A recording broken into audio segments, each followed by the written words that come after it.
ए vector क्या है बेटा? 2i cap minus J cap plus 2k cap plus 2k cap, b vector is equals to minus i cap ठीक है, plus j cap ठीक है, minus k cap. ठीक है। फिर क्या कहता है? Find a unit vector in the direction of a plus B. तो भाई पहले आप अपना a प्लस बी वाला वेक्टर निकाल लो, कितना आएगा देखो सिर्फ। सही पढ़ रहे हो भाई, ये देखो यार, लेकिन अपने को इस डायरेक्शन में एक यूनिट वेक्टर चाहिए। लेट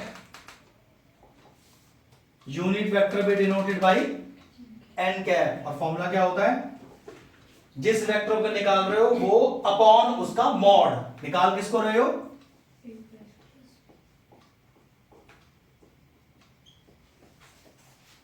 ये रहा। चलो कॉपी करो। प्लस बी आ गया, मॉड निकालो उसका।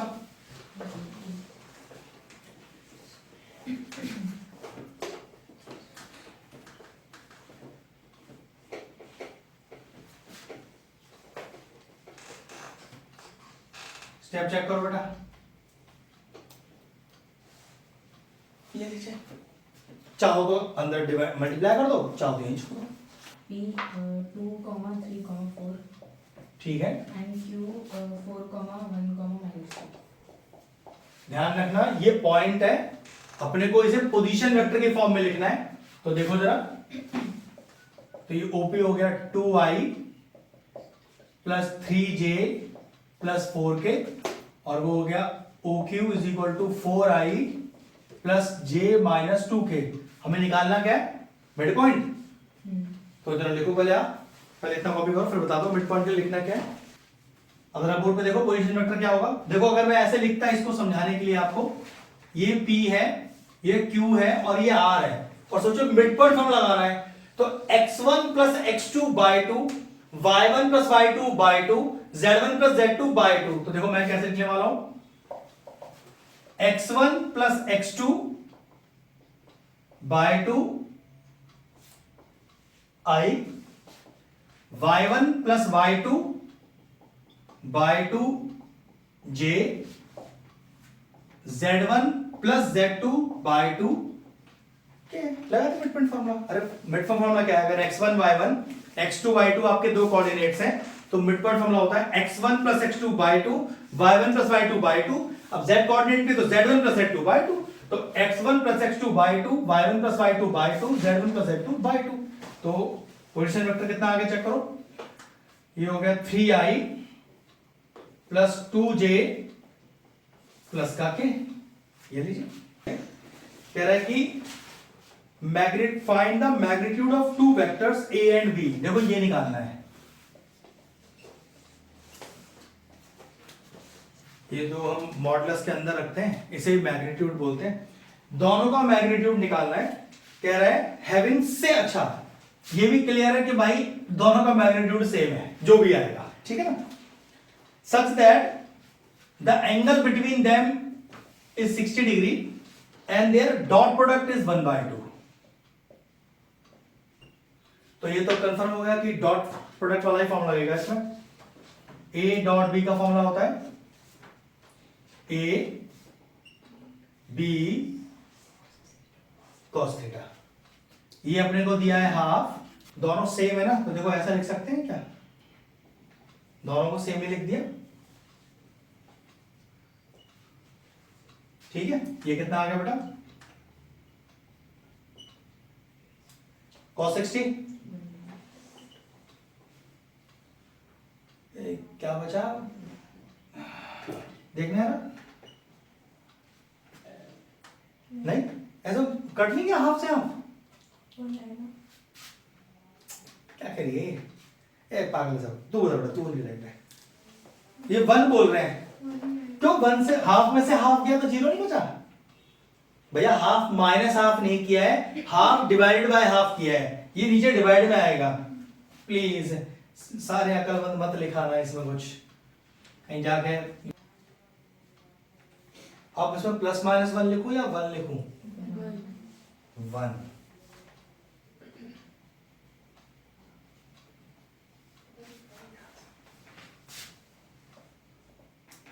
ये निकालना है और हमें दिया हुआ है it for a unit vector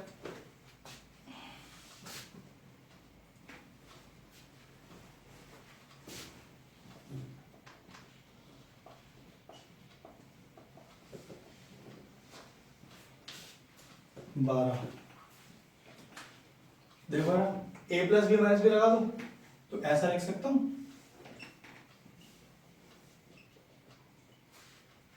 और a के लिए देखो क्या लिखा हुआ है, a क्या है यहां पर, एक तो यूनिट वेक्टर है, तो क्या लिख दूं उसके लिए, 1।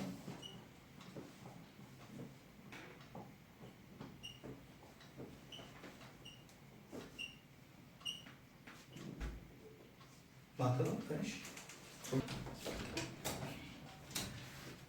ए बी सी तीन वेक्टर्स दिए हुए हैं, पहले तीनों वेक्टर लिखते हैं ना, 2i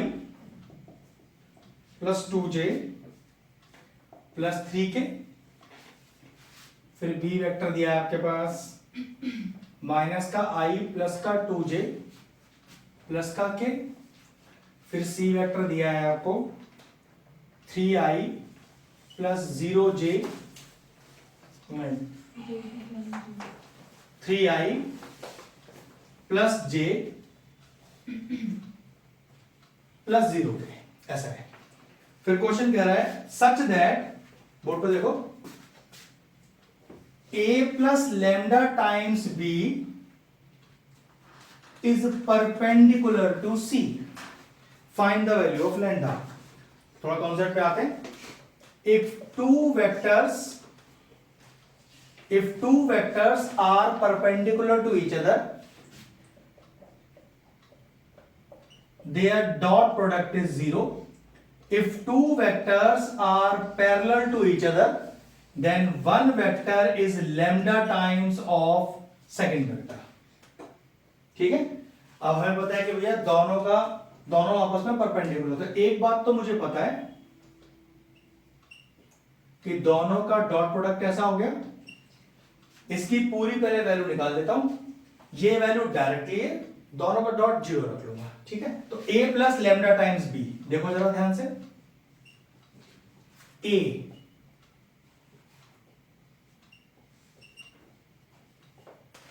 plus lambda times b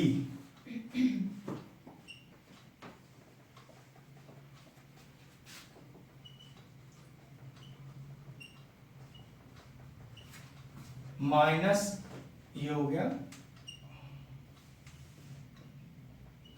ये, स्टेप चेक करो, ठीक है, कितना आया चेक करो।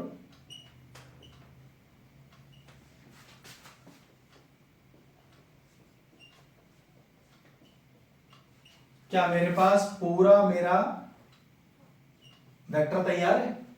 इस वेक्टर का c के साथ डॉट 0 करना है, तो देखो जरा ध्यान से,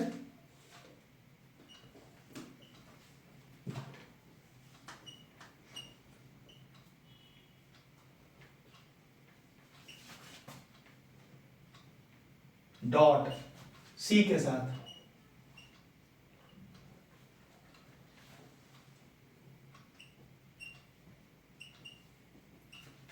मैम जरा आप कर दो मल्टीप्लाई, जो आप उस समय कर रही थी। 3 2 minus lambda। i वाले कोफिशिएंट को i वाले कोफिशिएंट से और i डॉट i 1, तो जब 3 से मल्टीप्लाई करोगे i डॉट i 1 प्लस फिर 1 से मल्टीप्लाई करोगे 2 plus 2 lambda।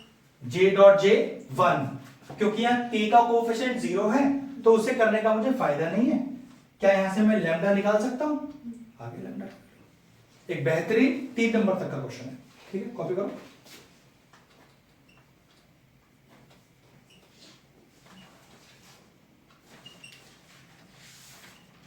लैम्डा की वैल्यू 8 आ रही है।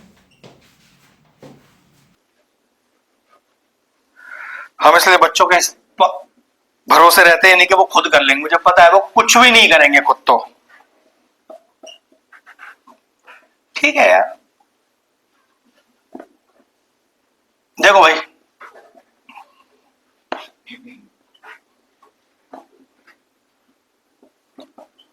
दोनों का क्रॉस 0 दिया है। अब क्रॉस सॉल्व करोगे तो याद रखना मॉड ही लगाना पड़ेगा अपने को। तो बेटा कैसे करते हैं, आई जे और के, तो 2 6 27 1 लैम्डा म्यू, और 0 ना लिखकर क्या लिखते हैं इसको हम 0i 0j, क्योंकि कंपेयर करने के लिए आपको इधर आई जे के मिलने वाला है। बस लगाओ फटाफट से, सॉल्व करो प्लस माइनस प्लस लगाकर। चलिए बेटा फटाफट से, रो गया, एक रो गया, कॉलम गया, तो 6 म्यू माइनस का 27 लैम्डा माइनस का जे, ये हो गया 2 म्यू माइनस का 27 प्लस का के 2 लैम्डा माइनस के 6 is equal to 0i 0j और 0 के। तो कंपेयर कर लेते हैं बेटा, एक वैल्यू तो ये आ गई अपने पास। देखो -7 लेना जब आप कंपेयर करो तो वो अलग बात है, कोई फर्क नहीं डालेगा इधर वो, लेकिन लेना जरूर।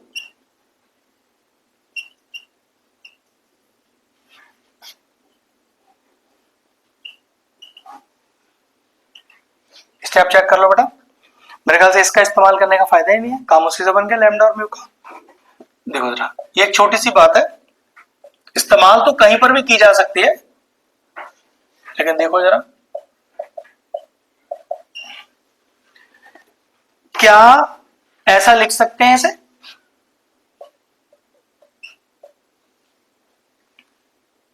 ठीक है ना।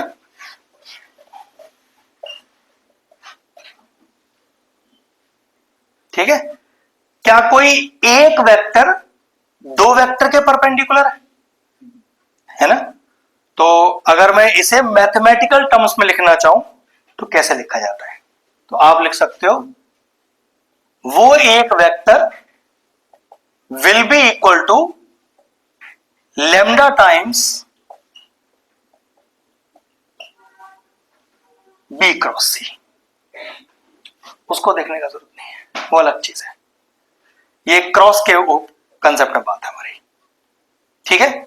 इसी पर मतलब अगर एक वेक्टर 2 वेक्टर के परपेंडिकुलर है तो कोई एक वेक्टर लैम्डा टाइम्स होगा बी क्रॉस सी के बराबर। एक कहानी हमने क्या बताई थी आपको कि अगर एक वेक्टर दूसरे वेक्टर के पैरेलल है, इसका कोई कॉन्सेप्ट नहीं है उससे, ये पैरेलल की कहानी है, वो परपेंडिकुलर की कहानी है। लेकिन देखो लॉजिक अभी भी हम क्या लिखते हैं, ठीक है, इतना ठीक है। अब एक बार जरा देखो, ये वो स्टेप्स है भैया, आपको यार कैसे पता ऐसे करते हैं इस क्वेश्चन में, तो ये आपको पता होना चाहिए। देखो जरा ध्यान से,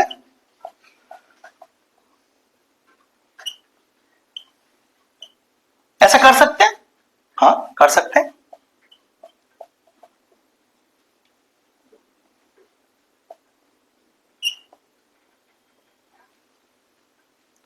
और अगर ये क्रॉस मॉड में लिखा है तो फिर क्या लिखा जाएगा,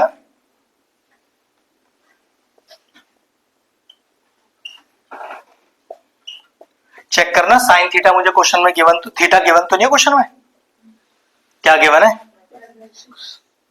π/6। तो देखो जरा और चेक करना, ये ए बी सी के लिए कुछ लिखा हुआ है, कौन है ये आपस में A B C, they all are unit vectors. Sine 30, अब ये इधर आ गया, कितना लिख सकता हूं इसे मैं, ठीक है, मॉड की वैल्यू है ना, प्लस में भी आ सकती है नेगेटिव भी आ सकती है, एंगल नहीं, वैल्यू डिस्टेंस की नहीं निकाल रहे, ध्यान रखना, तो नेगेटिव वाला पार्ट भी यूज हो जाएगा। और चेक करो, अगर इस लैम्डा को फाइनल इस आंसर में डालो तो देखो यही प्रूफ करना था क्या, ये है पहला 4 मार्कर क्वेश्चन जो आपने किया है अभी। अब मुझे बताओ क्या लॉजिक समझ नहीं आया। इस तरह के क्वेश्चन करने के लिए कंसेप्ट बहुत सॉलिड होना चाहिए, लेकिन वेक्टर से इतना टफ, देखो बहुत मुश्किल चांस है कि टफ क्वेश्चन वेक्टर से आए, लेकिन अगर वेक्टर से टफ आया तो बेटा ये 9 या तो 9 जो मैंने क्वेश्चन उसके जैसा या इसी के टाइप जैसा कोई क्वेश्चन होगा, नया नहीं आएगा कहीं से बाहर से, बस ये फायदा है इसमें अपने को, ठीक है। चलो